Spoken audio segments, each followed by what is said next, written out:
Friends, तर कसे आहात तुम्ही सर्व। तर आज मी तुमच्यासोबत शेजवान चटणीची रेसिपी शेअर करणार आहे आणि ही चटणी आपण बाहेरच्यापेक्षा घरात अगदी स्वस्तात आणि घरातल्या साहित्यामध्ये बनवून रेडी करू शकतो। आणि सगळ्यात महत्त्वाचं म्हणजे जर आपण ही चटणी व्यवस्थित स्टोअर केली तर 2 ते 3 महिने टिकते सुद्धा।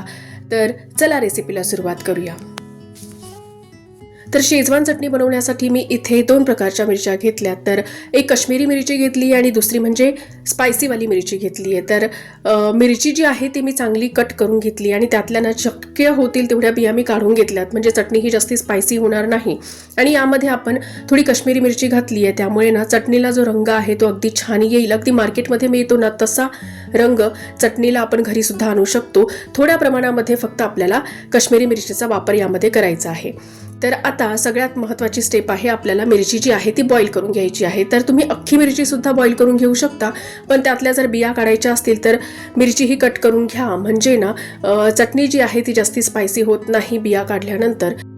शेजवान चटणी बनवण्यासाठी अगदी महत्त्वाची स्टेप आहे ती म्हणजे मिरची बॉईल करून घेणं। तर आपल्याला मिरची अगदी चांगली बॉईल करून घ्यायची आहे। तर जवळपास 10 मिनिटांसाठी मी मिरची ही बॉईल करून घेतलेली आहे आणि तुम्ही बघू शकताय की मिरची अगदी सॉफ्ट झालेली आहे। आता आपण याच्यावरती झाकण ठेवून 10 मिनिटांसाठी असंच गरम पाण्यामध्ये मिरची ही सोडून देणार आहे। तर बघा, तुम्ही बघू शकताय की मिरची अगदी फुलून डबल झाली आहे आणि अगदी मऊ झाली आहे। तर मिरची जर आपण एवढ्या प्रमाणात बॉईल करून घेतली तर अगदी मार्केटच्या चटणीला जसं टेक्स्चर असतं तसं आपल्या घरच्या चटणीला सुद्धा टेक्स्चर आपण आणू शकतो। तर आता ही मिरची मी साईडला काढून घेते प्लेटमध्ये आणि आपण मिरची थंड करून घेऊ। आणि हे जे पाणी आहे ना ते अगदी फ्लेवरफुल पाणी आहे, हे आपल्याला फेकायचं नाहीये। हे मी एका वाटीमध्ये काढून घेते आणि हे आपण नंतर चटणीची कन्सिस्टन्सी ॲडजस्ट करण्यासाठी ह्या पाण्याचा वापर करणार आहोत। तर मिरची आता थंड झाली आहे आणि आपण मिक्सरच्या जारमध्ये मिरची घालून घेतोय। आता मिरची ही आपल्याला ग्राइंड करून घ्यायची आहे। तर मिरची आपल्याला मीडियम ग्राइंड करायची आहे, अगदी स्मूथ टेक्स्चर ही मिरचीचं करायचं नाहीये, कारण मार्केटमध्ये जी शेजवान चटणी मिळते ती थोडीशी अशी जाडसरच असते, अगदी स्मूथही नसते।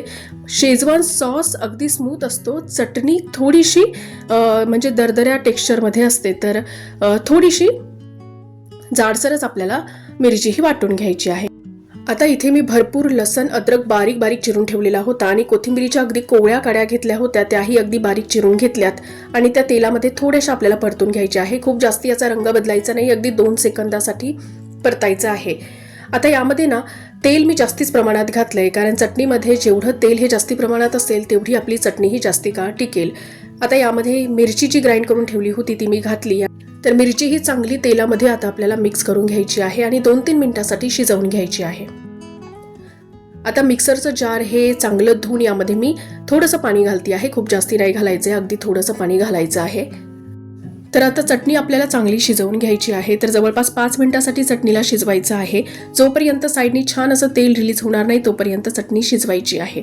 आता यामध्ये ना अर्धा चमचा काळी मिरीचं पावडर मी घातलंय, 1 चमचा यामध्ये केचप घातलंय, त्यानंतर 1 चमचा यामध्ये आपण सोया सॉस घालू, त्यामुळे छान चायनीज फ्लेवर चटणीला येईल। आणि 1 चमचा मी अर्धा चमचा रेड चिली सॉस सुद्धा यामध्ये ॲड केलेला आहे।